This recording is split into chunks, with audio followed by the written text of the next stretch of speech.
আসসালামু আলাইকুম প্রিয় শিক্ষার্থীরা, আশা করি তোমরা সবাই ভালো আছো। আসলে গৃহবন্দী জীবন ভালো লাগার কথা না, খুব বোরিং টাইম সবাই নিশ্চয়ই পাস করছো। তো এর মধ্যে আমাদেরকে থাকতে হবে নিজের স্বার্থে, নিজের পরিবারের ভালো থাকার স্বার্থে, সর্বোপরি দেশের স্বার্থে। এই মহামারীকে মোকাবেলা করার জন্য আমাদের সবাইকে এখন গৃহে অবস্থান করতে হবে। আশা করি তোমরা সবাই গৃহে অবস্থান করে স্বাস্থ্যবিধি মেনে চলছো এবং সবাই ভালো আছো। কমেন্ট বক্সে জানাবে তোমরা কে কেমন আছো। আসলে আর কতদিন তোমরা এইভাবে বাসায় বসে থাকবে, আমরা এরকম নিষ্প্রাণ ক্লাসরুমে ক্লাস নিব, এটা আমরা কেউ জানি না। কিন্তু হতাশ হওয়া চলবে না কোনো অবস্থাতেই। আর রোগীর সংখ্যা যেহেতু ডে বাই ডে বেড়ে চলেছে, এসব দেখে আতঙ্কিত হওয়া চলবে না। যা করতে হবে স্বাস্থ্যবিধি মেনে চলবো। আর তোমরা ঘন ঘন সাবান দিয়ে হাত ধুবে। আর বাসা থেকে যখনই বের হবে জরুরি প্রয়োজনে অবশ্যই তোমরা সবাই মাস্ক ইউজ করবে। তো গত ক্লাসের ভিডিওটা তোমরা আশা করি সবাই দেখেছো। ওটার টপিকসটা ছিল use the right form of verbs. আজকে তোমাদের লেসনটা আমি নেব হচ্ছে কন্ডিশনাল সেন্টেন্সের উপরে। রাইট ফর্ম অফ ভার্বের পরপরই কন্ডিশনাল সেন্টেন্স পড়ানোর একটা কারণ হচ্ছে তোমরা যারা আগের টপিকসটা পড়ছো ওটা পড়তে গেলে দেখা গেছে যে কন্ডিশনাল সেন্টেন্স আর রাইট ফর্ম অফ ভার্ব একটা আরেকটার সাথে অঙ্গাঙ্গিভাবে জড়িত। Use the right form of ভার্বের উপরে তুমি যদি প্রপারলি দখল নিতে পারো তাহলে কমপ্লিটিং সেন্টেন্সে তোমার মোটামুটি বলতে পারো যে অর্ধেকের বেশি কাজ তুমি আগায় ফেলছো, সলভ করতে পারবা ইজিলি। তো এই কারণে আজকে আমরা কমপ্লিটিং সেন্টেন্সের উপরে ফোকাস করব। তো চলো তাহলে আমরা আমাদের লেসন শুরু করি অন কমপ্লিটিং সেন্টেন্স। কমপ্লিটিং সেন্টেন্সের শুরুতেই আমি তোমাদেরকে যেটা পড়াবো সেটা হচ্ছে কন্ডিশনালস। তোমরা একটু বোর্ডের দিকে খেয়াল করো। কন্ডিশনালসের ফার্স্ট পয়েন্ট আমি যেটা লিখেছি বক্সের ভিতরে, জিরো কন্ডিশনালস। জিরো কন্ডিশনালসের স্ট্রাকচারটা হচ্ছে যে ইফের পরের ক্লজটা থাকবে সিম্পল প্রেজেন্ট টেন্স, তারপরটা থাকবে ওইটাও সিম্পল প্রেজেন্ট টেন্সেই থাকবে। একটু ক্লিয়ার করি, এক্সাম্পলটার দিকে তাকালে ব্যাপারটা ক্লিয়ার হয়ে যাবে। If you hit ice, fill in the gaps আমি লিখেছি ইট মেল্টস। দেখো ইফের পরের ক্লজটা ইউ হিট আইস কোন টেন্সে আছে? সিম্পল প্রেজেন্ট টেন্সে। পরবর্তীতে লেখা আছে ইট মেল্টস, এই অংশটাও সিম্পল প্রেজেন্ট টেন্সেই দেওয়া আছে। তাহলে শর্তটা কি হচ্ছে যে ইফের সাথে ক্লজটা যদি সিম্পল প্রেজেন্ট টেন্সে হয় পরের ক্লজটাও সিম্পল প্রেজেন্ট টেন্সে হতে পারে। দ্যাটস ওয়াই এক্সাম্পল হচ্ছে if you hit ice it melts. তুমি যদি বরফকে তাপ দাও তাহলে এটি গলে যাবে।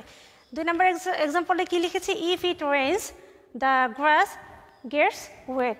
যদি বৃষ্টি হয় তাহলে ঘাস ভিজে যায়। তো এটা হচ্ছে জিরো কন্ডিশনালের ব্যাপারটা। তো আমরা জিরো কন্ডিশনাল কখন কোন কোন ক্ষেত্রে ইউজ করব, এটা সাধারণত অ্যাজ ইউজুয়াল যে ট্রুথের ক্ষেত্রে এটা ব্যবহৃত হয়, মানে নিত্য নৈমিত্তিক যে ঘটনাগুলো সেই ক্ষেত্রে আমরা জিরো কন্ডিশনালটা ইউজ করব। তো তোমরা তোমাদের স্ট্রাকচারটা এবং এক্সাম্পলটা তোমরা যেন ছবি তুলতে পারো। আমি একটু সরে দাঁড়াচ্ছি, প্রয়োজনে স্ক্রিনশট নিতে পারো। প্রতিটা সূত্র বলার পরে আমি তোমাদেরকে স্ক্রিনশট নেওয়ার সুযোগ দেবো। এতে হবে কি, এটা রেখে তোমরা এক্সারসাইজটা করলে তোমাদের জন্য ব্যাপারটা অনেক ইজি হয়ে যাবে।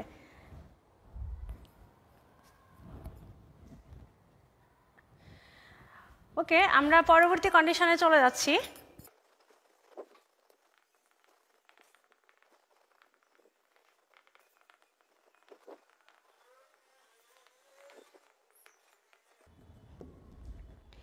কন্ডিশনালের 2 নং সূত্রে যেটা হচ্ছে যে প্রেজেন্ট কন্ডিশনাল। প্রেজেন্ট কন্ডিশনালের সূত্রটা হচ্ছে যে ইফের পরের ক্লজটা যদি সিম্পল প্রেজেন্ট টেন্সে থাকে তাহলে পরবর্তী ক্লজটা হবে সিম্পল ফিউচার টেন্সে। এক্সাম্পলটা দেখো, ইফ ইউ হিট আইস। ইফের সাথে ক্লজটা কোন টেন্সে আছে? You hit ice, simple present টেন্সে। তাহলে পরেরটাকে আমাদেরকে সাজাইতে হবে সিম্পল ফিউচার টেন্সে। So it will melts. তুমি যদি বরফকে তাপ দাও এটি গলে যাবে। It will melt. 2 নম্বর এক্সারসাইজে কি দিলাম? ইফ ইট রেইন, যদি বৃষ্টি হয়। ইফ ইট রেইনস, আমরা আগে যে এক্সাম্পলটা ইউজ করেছি জিরো কন্ডিশনালের ক্ষেত্রে, এখানে সেই একই বাক্য লিখছি, জাস্ট এটার ফরম্যাটটা চেঞ্জ হয়ে যাচ্ছে। The grass will get wet. যদি বৃষ্টি হয় তাহলে ঘাস ভিজে যাবে। তাহলে আমরা প্রেজেন্ট কন্ডিশনালটা কোন কোন ক্ষেত্রে ইউজ করব? যখন ভবিষ্যতের কোনো সম্ভাবনা, মানে ভবিষ্যতে কিছু হবে, বোঝাবে তখন সাধারণ অর্থে আমরা প্রেজেন্ট কন্ডিশনালটাকে ইউজ করব। ওকে, ডান। যাদের প্রয়োজন হয় স্ক্রিনশট নিয়ে রাখতে পারো। কন্ডিশনালের পরবর্তী ধাপে আমরা এখন ফোকাস করব পাস্ট কন্ডিশনালের উপরে। এবং কন্ডিশনাল ইফ কন্ডিশনের ক্ষেত্রে বলতে পারো যে তোমাদের মূল সমস্যা এখান থেকেই শুরু হয়। আগের যে দুইটা পয়েন্ট আমি আলোচনা করলাম ইজিলি সবাই পারো, মূল সমস্যা পাস্ট কন্ডিশনাল এবং পারফেক্ট কন্ডিশনাল থেকে তোমাদের শুরু হয়।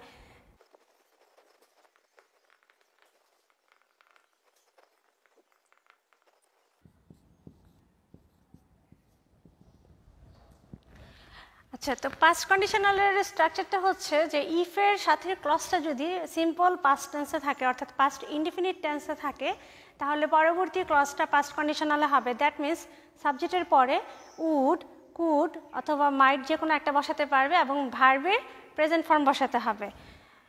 তাহলে এটা গেল সূত্র। আমরা কোন ধরনের বাক্যে এটা ইউজ করব, যে অতীতের কোনো একটা কাজের অতীতের আবার ভবিষ্যতের সম্ভাবনা যখন বোঝাবে তখন এটা হবে। এবং আরেকটা জিনিস তোমাদেরকে মাথায় রাখতে হবে, পাস্ট কন্ডিশনাল এটা হচ্ছে আনরিয়াল একটা ব্যাপার, মানে যদি এটা করতে ওইটা হইতো, আসলে হয় নাই। যদি বৃষ্টি আসতো আমি ভিজে যেতাম, আমি বৃষ্টিও আসে নাই, আমি ভিজিও নাই। আমি যদি রাজা হতাম গরিবদেরকে হেল্প করতাম, আমি রাজাও হই নাই, হেল্পও করি নাই। সম্ভাব্যতা বোঝানো হচ্ছে এখানে। ওকে, তো এক্সাম্পলের দিকে আমরা যাই।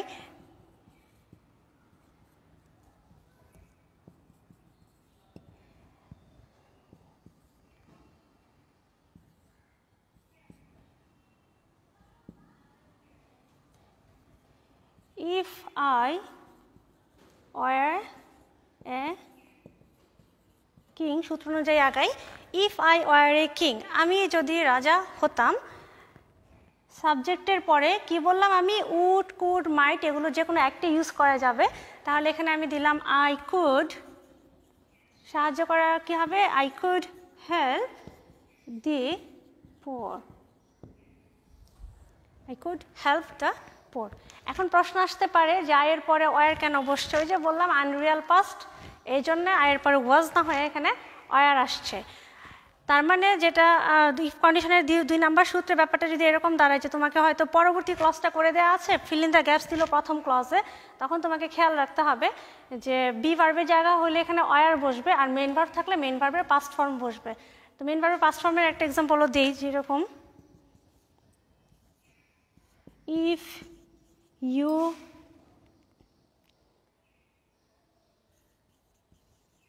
কেম, এই যে দেখো এটা কি আছে, মেইন ভার্বের past form. If you came, তুমি যদি আসতে আমি তোমার সাথে যেতে পারতাম, I might go with you. খেয়াল করো, আমি তোমার সাথে যেতে পারতাম, তুমি আসো নাই, আমি তোমার সাথে যাইও নাই, অর্থাৎ পাস্ট টেন্সের সম্ভাব্যতা বোঝানো হচ্ছে।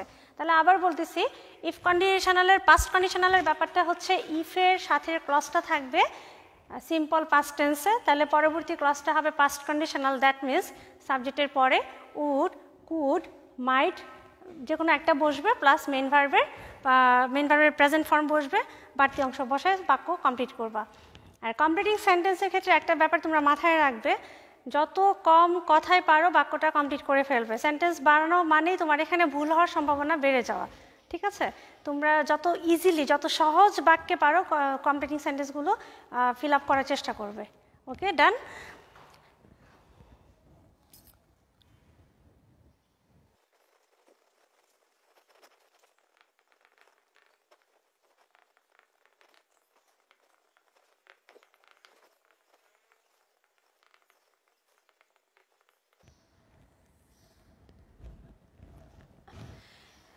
কন্ডিশনাল সেন্টেন্সের সবার শেষ যে সূত্রটা সেটা হচ্ছে যে পাস্ট পারফেক্ট কন্ডিশনাল। এখানে সূত্রটা হচ্ছে যে ইফের পরের ক্লজটা থাকবে পাস্ট পারফেক্ট টেন্সে, তাহলে পরবর্তী ক্লজে সাবজেক্টের পরে উড হ্যাভ, কুড হ্যাভ অথবা মাইট হ্যাভ বসবে, মেইন ভার্বের পাস্ট পার্টিসিপল বসবে। For example, if I had been a king I could have helped the poor. খেয়াল করো, ইফের পরের ক্লজটার স্ট্রাকচারের দিকে তাকাও, সাবজেক্টের পরে হ্যাড আসছে বিন, মানে বি এর past participle, had been a king, আমি যদি রাজা হতাম I could have help the পোর, আমি গরিবদেরকে সাহায্য করে থাকতাম। তো এই হলো স্ট্রাকচারটা। স্ট্রাকচার অনুযায়ী গেলে তোমরা পারো, কিন্তু মেইন প্রবলেমটা তোমাদের বোর্ড এক্সামে যে কোশ্চেনগুলো আসে বা আমরা যখন তোমাদের পরীক্ষার হলে মানে তোমাদেরকে সবচেয়ে বেশি নার্ভাস ফিল করতে দেখি যে একটু জিনিসটা ক্রিটিক্যাল করে দিলে তোমরা এটা সলভ করতে পারো না। ঠিক ক্রিটিক্যাল না, এখানে একটা বেসিক ব্যাপারে প্রবলেম হয়, আমি সেই জায়গাটাতে এখন ফোকাস করব। ওকে, একটু খেয়াল করে দেখো।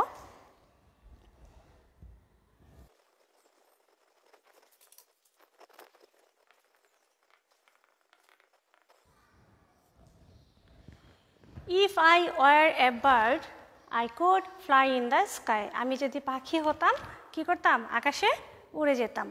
স্ট্রাকচারটা কি বলছে, ইফের পরে সাবজেক্ট আছে, তারপরে ওয়ার, যেহেতু আনরিয়াল পাস্ট এই জন্য এখানে ওয়ার দেওয়া হয়েছে। তাহলে আমরা একটু খেয়াল করে দেখি যে ইফের পরের ক্লজটা কোন টেন্সে আছে, সিম্পল পাস্ট টেন্সে আছে। তাহলে কন্ডিশনালের কোন সূত্রটা আমরা এখানে অ্যাপ্লাই করব, পাস্ট কন্ডিশনালের সূত্রটা। দ্যাটস ওয়াই সাবজেক্টের পরে কুড বসেছে, মেইন ভার্বের প্রেজেন্ট ফর্ম বসছে, বাক্য আমরা শেষ করেছি এভাবে। কিন্তু ধরো সবসময় যে পরবর্তী ক্লজ তোমাদেরকে গ্যাপ ফিল আপের জন্য দেওয়া হবে তা তো না, সামনের ক্লজটা দিতে পারে। সেক্ষেত্রে তোমরা কোন জায়গাটাতে কনফিউজড হয়ে যাও, এরকম দুইটা এক্সাম্পল আমি এখন তোমাদের দেখাবো।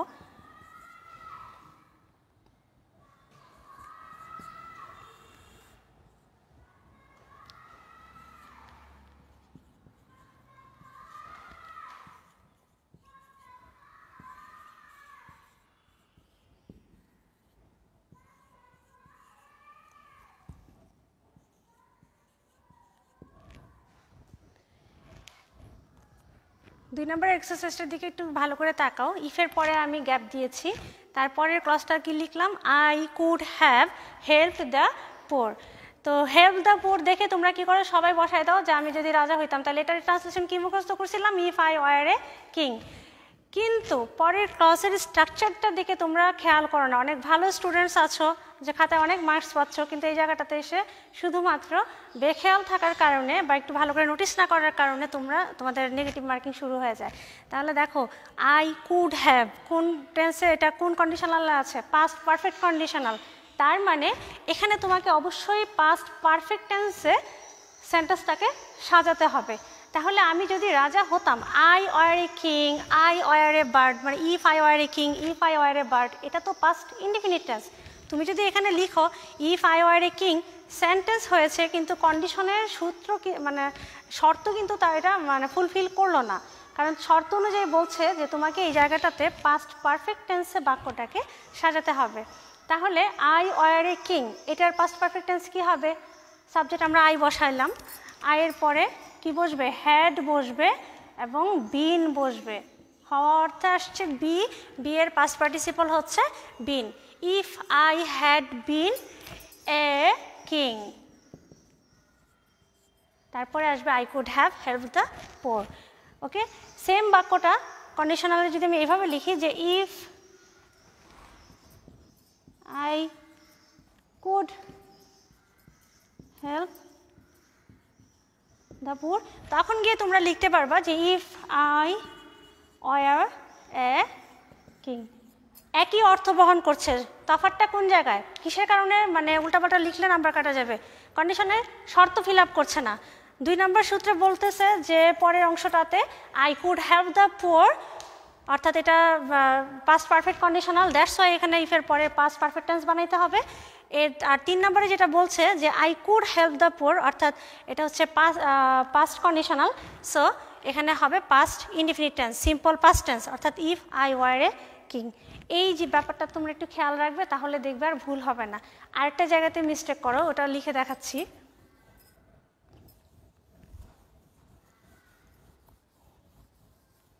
তোমরা সবাই জানো যে হ্যাভ, হ্যাজ, হ্যাড এরা হচ্ছে এরা ভিভার্ব হিসেবে তো অবশ্যই কাজ করে। হ্যাভ, হ্যাজ হচ্ছে প্রেজেন্ট পারফেক্ট টেন্সের ভিভার্ব, আর হ্যাড কি পাস্ট পারফেক্ট টেন্সের ভিভার্ব। কিন্তু যখন থাকা অর্থে বোঝায় তখন এরা মেইন ভার্ব হিসেবে কাজ করে। Am, is, are, was, were, have, has, had এরা কি always, not always they are V verb. তারা কখনো কখনো বাক্যে মেইন ভার্ব হিসেবে কাজ করে। তো মেইন ভার্ব হিসেবে যখন কাজ করে তখন কিন্তু কন্ডিশনালের ব্যাপারটা তোমরা এখানে গুলায় ফেলো। আমি তোমাদেরকে দেখাচ্ছি ব্যাপারটা। ইফ আই হ্যাড এ কার, এখন কি করবা, if I had a car, most of the students তোমরা যেটা করো, হ্যাড দেখে তোমরা ধরে নাও এটা পাস্ট পারফেক্ট কন্ডিশনাল অনুযায়ী কমপ্লিট করতে হবে। কিন্তু খেয়াল করলে দেখবে এই যে হেডের পরে কি আছে, মেইন ভার্বের পাস্ট পার্টিসিপল আছে কি? নেই। কি আছে? নাউন আছে। আমার যদি একটি গাড়ি থাকতো, ইফ আই হ্যাড এ কার, এখানে হ্যাড বি ভার্ব হিসেবে কাজ করছে না, এখানে হ্যাড হচ্ছে মেইন ভার্ব। তার মানে এটা কি পাস্ট পারফেক্ট টেন্স না past indefinite tense? Past indefinite tense, অর্থাৎ সিম্পল পাস্ট টেন্স। তাহলে এটা কোন কন্ডিশনের সূত্র অনুযায়ী ফিল আপ করতে হবে? পাস্ট কন্ডিশনালের সূত্র অনুযায়ী ফিল আপ করতে হবে। আমার গাড়ি থাকলে আমি কি করতাম? গাড়িটা চালাতাম। Okay, if I had a car I could drive the car.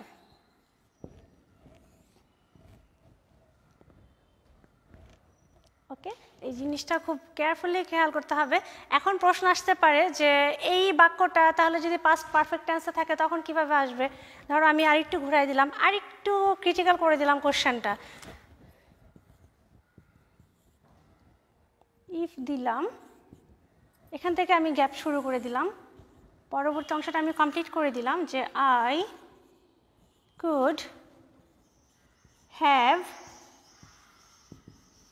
driven the car।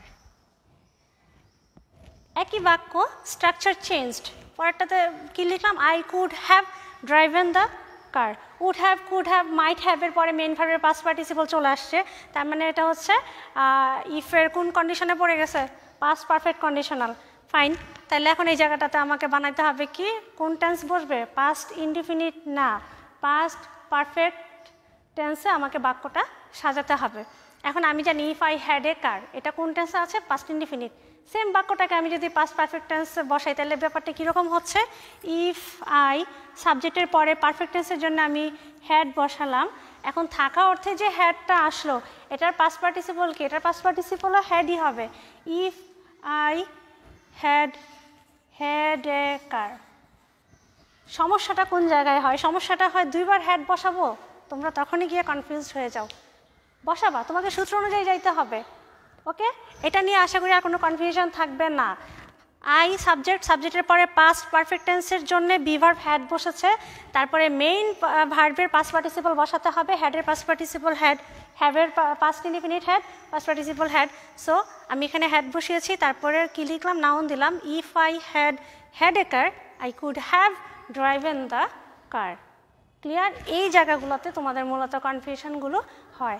আশা করি পরবর্তীতে যখন তোমরা ইফ কন্ডিশনালের তোমাদের প্রবলেমগুলো সলভ করবে এই ব্যাপারগুলো মাথায় রাখবে, খুব কেয়ারফুললি সূত্র অনুযায়ী তোমরা ধীরে ধীরে সেন্টেন্সটাকে কমপ্লিট করবে, তাহলে আর ভুল হওয়ার কথা না।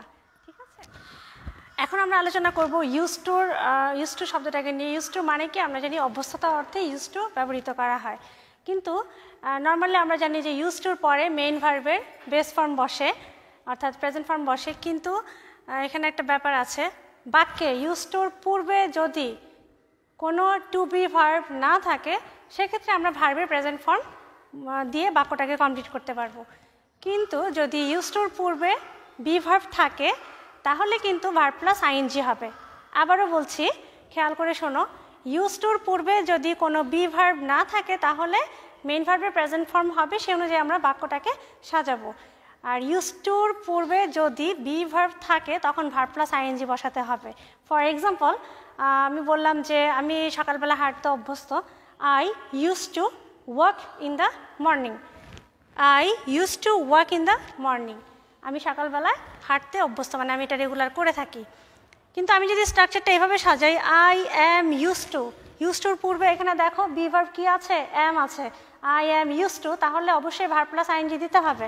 সো অ্যান্সার হবে I am use to walking in the morning.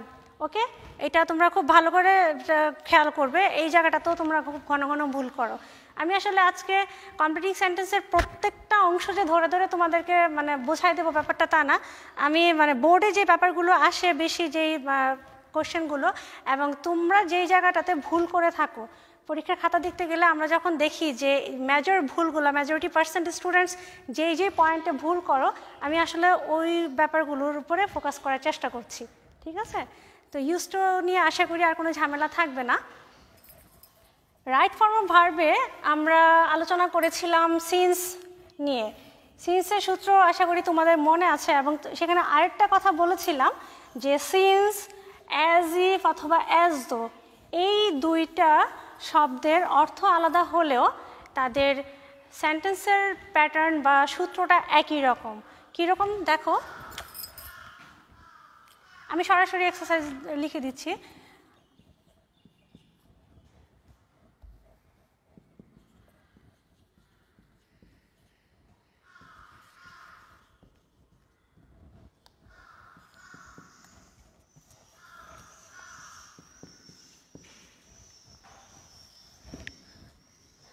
যদি এমন থাকে it is many years since, সিন্সের আগের ক্লজটা যদি প্রেজেন্ট ইনডিফিনিট টেন্সে থাকে, অর্থাৎ আগের ক্লজে যদি বি ভার্ব থাকে বা এটা প্রেজেন্ট টেন্সকে ইন্ডিকেট করে, তাহলে সিন্সের পরবর্তী ক্লজটাতে তুমি কি দিয়ে বি ভার্বের জায়গাতে তুমি ওয়ার ইউজ করতে পারবা, অথবা এটাকে মানে মেইন ভার্বের পাস্ট ফর্ম বসবে।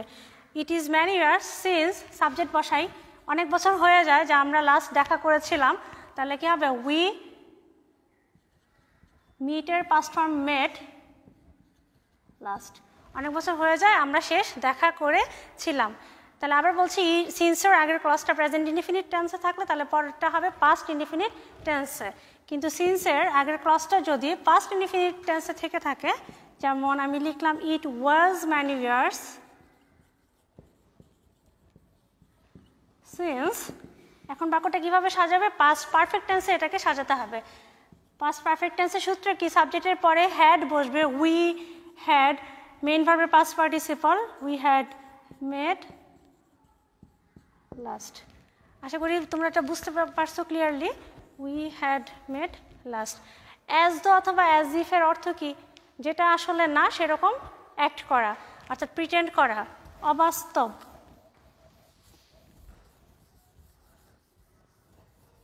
অ্যাজ দো অ্যাজ ইফের এক্সারসাইজগুলো খুব কমন এক্সারসাইজ তোমাদের পরীক্ষাতে আসে, তারপরেও দেখা যায় যে তোমরা ভুল করে থাকো। কোন জায়গাটাতে ভুল করো সেখানে আমি একটু ফোকাস করার চেষ্টা করছি। অ্যাজ ইফ অথবা অ্যাজ দো, বাংলাটা কি যেন,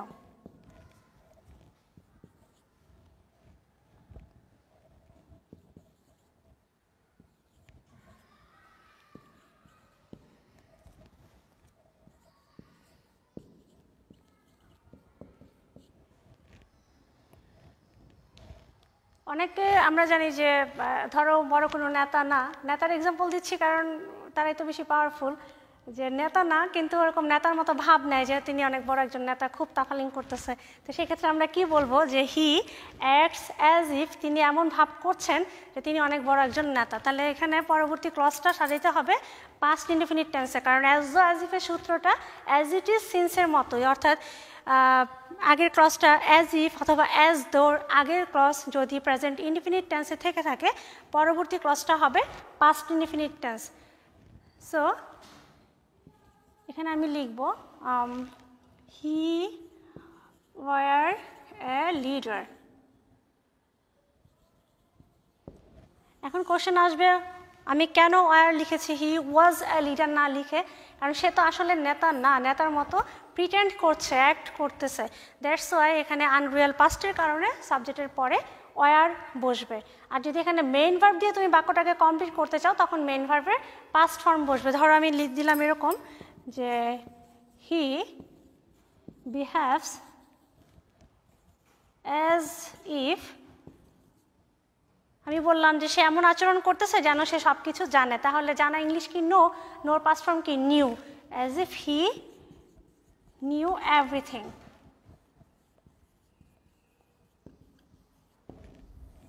ওকে ডান। এখানে আরেকটা মিস্টেক হয়ে থাকে, পরবর্তী সূত্রে আমি চলে যাই, ওখানে ব্যাপারটা ক্লিয়ার হবে যে অ্যাজ দ্য অ্যাজ ইফের প্রথম সূত্রটা আমি আবার রিপিট করছি। অ্যাজ দ্য অ্যাজ ইফের আগের ক্লজ প্রেজেন্ট ইনডিফিনিট টেন্সে যদি থেকে থাকে, পরবর্তী ক্লজটাকে বানাইতে হবে কি পাস্ট ইনডিফিনিট টেন্সে, অর্থাৎ হয় ওয়ার বসবে অথবা মেইন ভার্বের পাস্ট ফর্ম বসবে। কিন্তু অ্যাজ দো অথবা অ্যাজ ইফের আগের ক্লজ যদি পাস্ট ইনডিফিনিট টেন্সে থেকে থাকে তাহলে পরেরটা হবে পাস্ট পারফেক্ট টেন্স। এই বাক্যগুলোকে আমরা ভাবে যদি লিখি যে হি অ্যাক্টেড, কোন টেন্সে চলে আসলো? Past indefinite tense. সো পরেরটাকে আমার সাজাইতে হবে কিভাবে? পাস্ট পারফেক্ট টেন্সে। হি ওয়ারের লিডারের জায়গায় পাস্ট পারফেক্ট টেন্সের সূত্র অনুযায়ী আমি যাই, সাবজেক্টের পরে বসবে হ্যাড, ওয়ারের পাস্ট পার্টিসিপল কী হবে এখানে? Been, he had been a leader.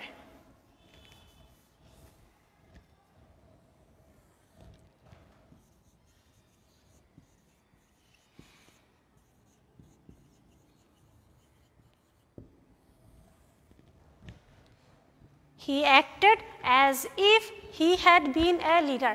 তোমরা এক্সারসাইজ করেছো he acted as if he had been a king অথবা he were a king। রাজাদের আমল নাই, রাজাদের পাওয়ার এখন চলে গিয়েছে নেতাদের কাছে, দ্যাটস ওয়াই আমি লিডার দিয়ে এক্সাম্পলটা দিলাম। আশা করি তোমাদের কাছে এটা ক্লিয়ার হয়ে গিয়েছে। সো আমরা নেক্সট অপশনে চলে যাই।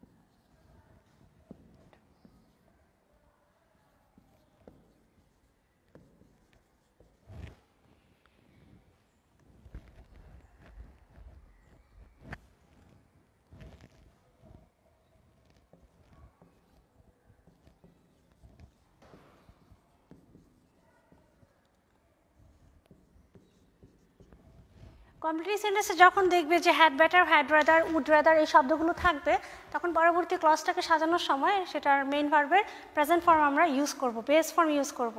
ফর এক্সাম্পল আমি বললাম ইট ইজ রেইনিং আউটসাইড, বাইরে বৃষ্টি হচ্ছে। You had better stay at home, বাইরে বৃষ্টি হচ্ছে তুমি বরং বাসায় থাকো। হ্যাড বেটারের বাংলাটা হচ্ছে হ্যাড বেটার, উড রাদার এগুলো ইন্ডিকেট করে হচ্ছে সাজেশন অর্থে আমরা ইউজ করে থাকি যে তুমি বরং বাসায় থাকো। ওকে, আমরা এক্সাম্পলটা লিখে ফেলি। It is raining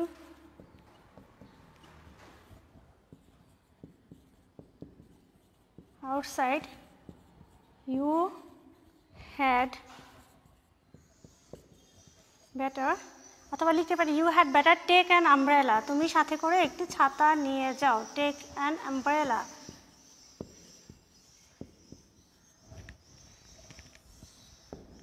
okay, now clear? Had better, had rather, would রাদারের পরে মেইন ভার্বের বেস ফর্ম দিয়ে আমরা বাক্যটাকে কমপ্লিট করব। এখন যে ব্যাপারটা নিয়ে একটু ফোকাস করব, একটু খেয়াল করো, এটা নিয়ে আগেও অনেক কথা বলেছি রাইট ফর্ম অফ ভার্বে। এই যে শব্দটা LEST, লিস্ট, লিস্টের যে বাংলাটা তোমরা অ্যাকচুয়ালি মানে পড়ো বিভিন্ন বইতে বা তোমরা নিজেরাও জিজ্ঞেস করলে বলো যে পাছে ভয় হয়। এখানে একটা কথা বলি, লিস্ট একটা নেগেটিভ ওয়ার্ড, এটা নেগেটিভিটি মিন করে। তো তুমি যদি পাছে ভয় হয় বলো, এখানে না বোধক কোনো শব্দ কি আছে? নাই। এই জন্য আমি সবসময় বলি যে লিস্টের বাংলাটা তোমরা পড়বা হচ্ছে যাতে না আবার, তাহলে হয় কি বাক্যটা সাজাতে গেলে ভুল হবে না। কি ভুল করো সেটাও বলে দিব। বাংলাটা তোমরা এইটা মাথায় রাখবে, তাহলে আশা করি ভুল হবে না, যাতে না আবার। এখন আমরা এক্সাম্পলটা দিই যে আরেকটা কথা বলে নিই, লিস্টের পরে স্ট্রাকচারটা হবে সাবজেক্টের পরে তুমি শুড অথবা মাইট ইউজ করবে, মেইন ভার্বের বেস ফর্ম ইউজ করবে। এখানে আর কোনো বি ভার্ব অথবা মোডাল অক্সিলারিজ আসবে না। কি বললাম? শুড অথবা মাইট। আর লিস্টের আগের বাক্য কিভাবে সাজাবে, এটা যে কোনো রকম টেন্স হতে পারে, এটা কোনো বাধ্যবাধকতা নাই যে প্রেজেন্ট ইনডিফিনিট থাকতে হবে বা পাস্ট টেন্স আছে কেমনে সাজাবো। সো আমি স্ট্রাকচারটা লিখতেছি যে any tense plus lest plus subject plus should oblique might V1, then sentence complete করবে। ফর এক্সাম্পল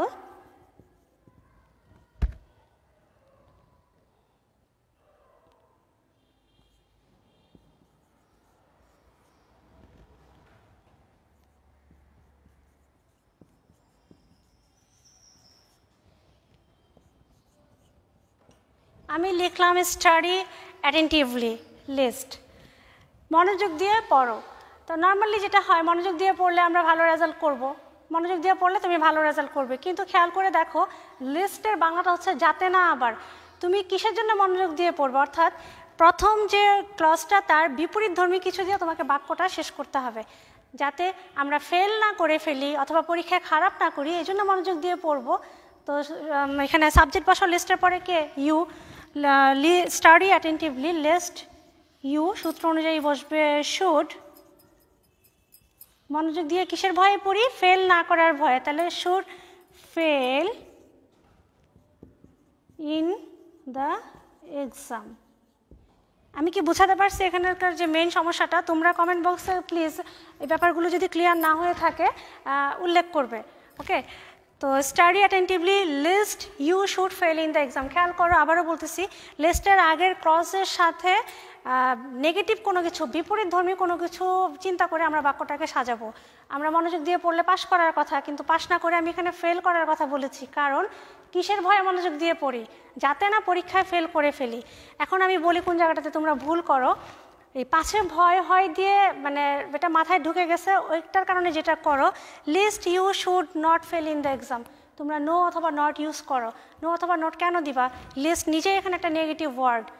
দ্যাটস ওয়াই মাথার মধ্যে কি ঢুকাইতে হবে? পাশে ভয় হয়টা সরাও, যাদের ভুল হয়, যাদের ভুল হয় না সমস্যা নাই, থাকুক। এটার বাংলাটা আমরা কি রাখবো? যাতে না আবার।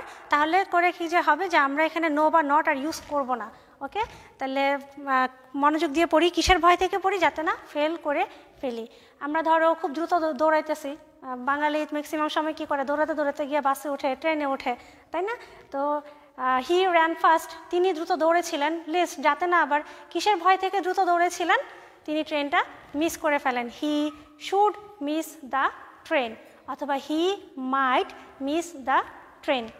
ওকে, ডান। তো এই গেল লিস্টের উপরে আলোচনা। আশা করি এই ব্যাপারগুলো এখন ক্লিয়ার হয়ে গিয়েছে তোমাদের। ইট ইজ টাইম অথবা ইট ইজ হাই টাইম, এটা নিয়ে রাইট ফর্ম অফ ভার্বে বলেছিলাম, মনে আছে কিনা আমি জানি না। ইট ইজ টাইম অথবা ইট ইজ হাই টাইমের পরে মেইন ভার্বের পাস্ট ফর্ম বসে, কিন্তু কম্পিটিং সেন্টেন্সের ক্ষেত্রে তোমাকে পুরো সেন্টেন্সের স্ট্রাকচারটা মাথায় রাখতে হবে। ইট ইজ টাইম অথবা ইট ইজ হাই টাইমের পরে তোমাকে সাবজেক্ট বসাতে হবে। ওকে, সাবজেক্ট বসাতে হবে। যদি সাবজেক্ট বসাও তাহলে মেন ভার্বের পাস্ট ফর্ম বসবে। কিন্তু ইট ইজ টাইমের পরে তুমি যদি সাবজেক্ট না বসাতে চাও, কম্পিটিং সেন্টেন্সে যদি সাবজেক্ট উল্লেখ না থাকে, তাহলে কিন্তু তুমি আরেকটা কাজ এখানে করতে পারবে, সেটা হচ্ছে প্রিপোজিশন টু এর পরে মেইন ভার্বের প্রেজেন্ট ফর্ম দিয়ে বাক্যটা শেষ করে দিতে পারবা। আমি এক্সাম্পলটা দেখাচ্ছি। ইট ইজ টাইম অথবা ইট ইজ হাই টাইম, এটার বাংলাটা হচ্ছে এখনই সময় বা এখনই উপযুক্ত সময়।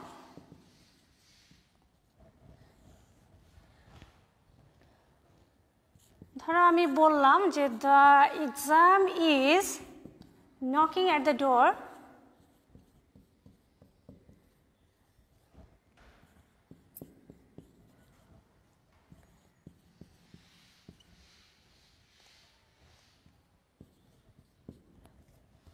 Exam is knocking at the door, পরীক্ষা দরজায় করা নাড়ছে। পরীক্ষা দরজায় করা আসলে অনেক আগে থেকেই নাড়ছে, করোনার কারণে এখন যে কই চলে গেল, what ever. The exam is knocking at the door, it is time. আমি যদি মানে এই তো এতটুকু লিখে তোমাদেরকে গ্যাপ দিয়ে দিই, তখন কিন্তু তোমাকে এটা সাজাইতে হবে যে ইট ইজ টাইমের পরে তুমি ইচ্ছা করলেই প্রিপোজিশন টু দিয়ে বাক্যটা শেষ করে দিতে পারো। টুর পরে main verb. It is time to read attentively অথবা টু স্টাডি অ্যাটেন্টিভলি।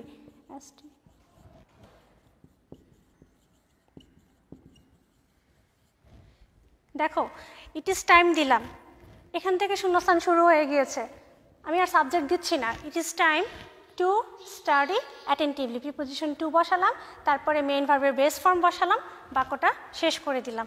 কিন্তু প্রশ্নে যদি ইট ইজ টাইমের পর একটা সাবজেক্ট দেওয়া থাকে, তখন কিন্তু তোমাকে আর এটা এভাবে সাজালে চলবে না, মেইন ভার্বের পাস্ট ফর্ম বসাতে হবে।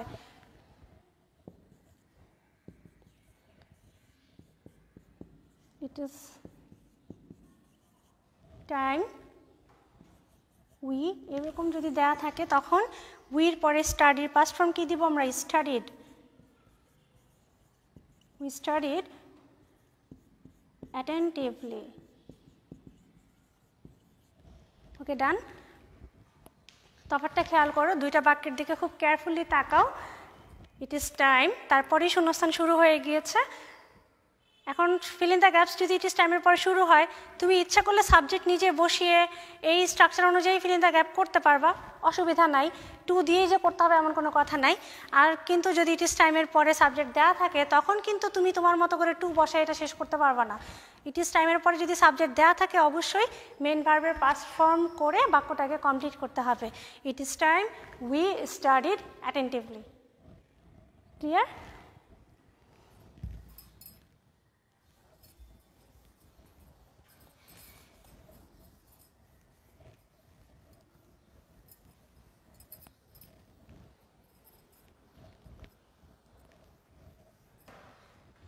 আজকের আলোচনার আরেকটা লাস্ট টপিকস দিয়ে আমি শেষ করে দিব, সেটা হচ্ছে সো দ্যাট। সো দ্যাটের বাংলা কি? যাতে। এখন সো দ্যাট তোমরা দুইটা ফর্মে পেয়ে থাকো। একটা দেখো যে এরকম থাকে, so dot dot that, dot dot মানে এখানে কিছু একটা থাকবে, আর একটা হচ্ছে সো দ্যাট একসাথে। তো আমি প্রথমে এটা নিয়ে আলোচনা করব। সো দ্যাটের একটা ইউজ হচ্ছে যে সোর পরে অ্যাডজেক্টিভ থাকবে, তারপরে দ্যাট থাকবে। সেক্ষেত্রে স্ট্রাকচারটা এরকম হবে, সোর পরে যখন অ্যাডজেক্টিভ থাকে, দ্যাট থাকে, তখন আমরা পরবর্তী ক্লজে সাবজেক্ট দিব টেন্স অনুযায়ী। আগের সোর আগের ক্লজটা যদি প্রেজেন্ট টেন্সে থেকে থাকে তাহলে হবে ক্যান নট, পাস্ট টেন্সের জন্য বসাবো হচ্ছে could not. For example, he is so weak that, এটার বাংলা কি? সে এতই দুর্বল যে। ওকে ফাইন, তাহলে আমরা প্রথমে বাক্যটাকে বাংলা সাজাই, সে এতই দুর্বল যে কি করতে পারে না, কোনো কাজ করতে পারে না। তাহলে এখন আমরা দেখি যে বাংলা তো সাজালাম, এটার স্ট্রাকচারটা কোন টেন্সে হবে। আগেরটা কোন টেন্সে আছে? He is so weak, present টেন্সে, তাহলে পরবর্তীটা হবে ক্যান নট, তাহলে কি করতে পারে না, কাজ করতে পারে না। সাবজেক্ট বসাইলাম হি, ক্যান নট বসানো হলো, তারপরে কাজ করতে পারে না, ইংলিশ কি? Do any work. So the total sentence is he is so weak that he can not do any work. এই বাক্যটাই যদি পাস্ট টেন্সে থাকে, হি ওয়াজ সো লেজি, সে এতই অলস যে, that he could not do any work. Couldn't আমরা কখন দিব? যদি আগের ক্লজটা পাস্ট টেন্সে থাকে তখন হবে কুডন্ট, আর আগের টেন্স মানে ক্লজটা যদি প্রেজেন্ট টেন্সে থাকে তারপরে হবে ক্যান নট। এটা হচ্ছে সো ডট ডট দ্যাটের স্ট্রাকচারটা।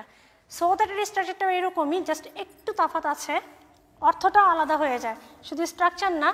একটা হচ্ছে যে যাতে, এতই অমুক যে, আমরা এরকম নেগেটিভিটি বোঝাচ্ছি। আর সো দ্যাট যখন একসাথে থাকে তখন সেটা আসলে উদ্দেশ্য বোঝায়। সো দ্যাট এটার বাংলাটা হচ্ছে যাতে, এবং এটা কি বোঝাচ্ছে? উদ্দেশ্য বোঝাচ্ছে। যেমন ধরো বললাম যে স্টুডেন্টস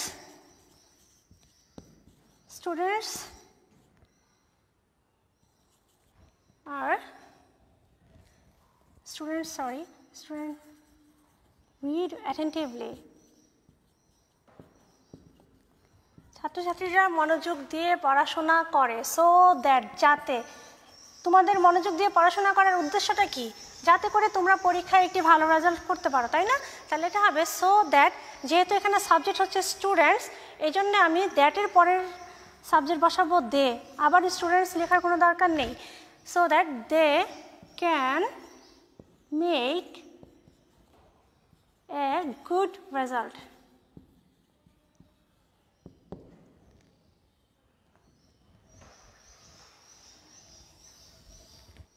খেয়াল করো, students read attentively so that, যাতে তারা ভালো রেজাল্ট করতে পারে, they can make a good result. কিন্তু এই জিনিসটা আমি যদি পাস্ট টেন্সে করি, যে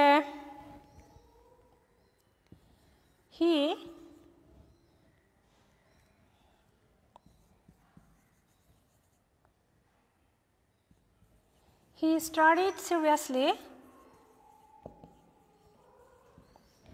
সে মনোযোগ দিয়ে পড়াশোনা করেছিল। সো দ্যাট অর্থাৎ যাতে, কেন মনোযোগ দিয়ে পড়াশোনা করেছিল? বা পরীক্ষায় ভালো রেজাল্ট করতে পারে। এখানে ক্যানের জায়গায় হয়ে যাবে কুড, আমরা সাবজেক্ট বসালাম অর্থাৎ হি, তারপরে হবে কুড। ক্যান কুড মে মাইটের পরে আমরা জানি মেইন ভার্বের বেস ফর্ম বসে, সো এখানে হবে he could make a good result. So this is the complete sentence. Okay, আশা করি এখন তোমাদের কমপ্লিটিং সেন্টেন্সের যে মেজর যে ভুলগুলো ছিল সেগুলো ক্লিয়ার হয়ে গিয়েছে। তোমরা ভিডিওটা ভালো করে একটু মনোযোগ দিয়ে দেখার চেষ্টা করবে, একবারে না হলে পজ করে করে দেখবে, কিন্তু তবুও দেখবে প্লিজ, এবং সাথে তোমাদের এক্সারসাইজগুলো তোমরা কমপ্লিট করবে। So simply these are all about completing sentence. প্রিয় ছাত্রীরা, আজকের ক্লাস নিয়ে তোমাদের কোনো প্রশ্ন থাকলে, যেখানে তোমরা বুঝবে না, এগুলো যে কোনো ধরনের ইনকোয়ারির জন্যে আমার মোবাইল নাম্বারটা দেওয়া আছে, তোমরা সরাসরি আমাকে ফোন করতে পারো অথবা কমেন্ট বক্সে জানাতে পারো। আমরা যথাসাধ্য চেষ্টা করব সবার প্রশ্নের জবাব দেওয়ার জন্যে। তো আশা করি তোমরা ভালোভাবে এক্সারসাইজ করবে। আর আজকে তোমাদের ক্লাসের শুরুতে আমি একটা কথা বলেছিলাম যে তোমাদের সময়গুলো নিশ্চয়ই খুব বোরিং কাটতেছে। তো এখন বোরিং সময়টা কীভাবে কাজে লাগাবে? অনেস্টলি বলি, আমার টাইম কিন্তু বোরিং কাটছে না। আমি বাচ্চাদের সাথে টাইম স্পেন্ড করতেছি, ঘরের কাজকর্ম করতেছি, কারণ দীর্ঘদিন পরে এভাবে বাড়িতে থাকার সুযোগ পেয়েছি। বাইরে যেতে পারছি না, তবু সময়টা ভালো কাটতেছে। কিভাবে? রমজানে তো সবাই তোমরা তোমাদের নিজস্ব প্রার্থনা নিয়ে বিজি ছিলা, নামাজ পড়েছো, কোরআন তেলাওয়াত করেছো, আসলে রোজা এক্সট্রা কিছু করারই টাইম থাকে না। কিন্তু এখন সময়টা কিভাবে পার করবা? তো তোমাদের সময়টা যেন সুন্দরভাবে কাটে সেই ব্যাপারে কলেজের পেজে লকডাউন শুরু হওয়ার পরপরই আমাদের সম্মানিত অধ্যক্ষ মহোদয় একটা পোস্ট করেছিলেন, তোমরা একটু খুঁজলে পোস্টটা পেয়ে যাবে। সেখানে স্যার অনেক চমৎকারভাবে দিক নির্দেশনা দিয়েছেন কি কি করলে তোমাদের সময়গুলো সুন্দর কাটবে, এই সময়টাকে তোমরা কিভাবে কাজে লাগাতে পারবে। আমি আশা করব তোমরা এটা পড়বে। এখানে স্যার প্রতিদিন নিজের যত্ন নিতে বলেছেন, নামাজ পড়তে বলেছেন, যারা অন্য ধর্মের আছো যার যার ধর্মীয় পড়াশোনার প্রতি মনোযোগ দিতে বলেছেন। সেই সাথে তোমরা তো রেগুলার তোমাদের পাঠ্যপুস্তক পড়ে আর আউট বই পড়ার তেমন একটা সময় পাও না। এই সময়টাকে তোমরা সেজন্য কাজে লাগাতে পারো। ভালো ভালো লেখকদের ভালো বই তোমরা পড়তে পারো, প্রয়োজনে আমাদের কাছে সাজেশন চাইতে পারো আর যে কোন ধরনের বই পড়লে ভালো লাগবে, এই মুহূর্তে কাজে লাগবে তোমাদের। সুন্দর মুভি দেখতে পারো, গান শুনতে পারো। তোমাদের মধ্যে অনেকেই আছো অনেক এক্সট্রা কারিকুলাম অ্যাক্টিভিটিসে খুবই দক্ষ, সেগুলো চর্চা করতে পারো। যারা নৃত্যশিল্পী আছো, নাচের প্র্যাকটিসটা এই সুযোগে করে নাও। সঙ্গীত শিল্পীরা গানে মনোযোগ দাও। আমি অনেক মেয়েকে জানি খুব চমৎকার হাতের কাজ জানো, হ্যান্ডিক্রাফটের কাজ জানো, এগুলো করো, দেখবা যে সময় অনেক সুন্দরভাবে পার হয়ে যাচ্ছে। ঠিক আছে? তো সবাই ভালো থাকো, আমাদের জন্য দোয়া করবা। পরবর্তী ক্লাসে ইনশাল্লাহ তোমাদের সাথে দেখা হবে। আল্লাহ হাফেজ।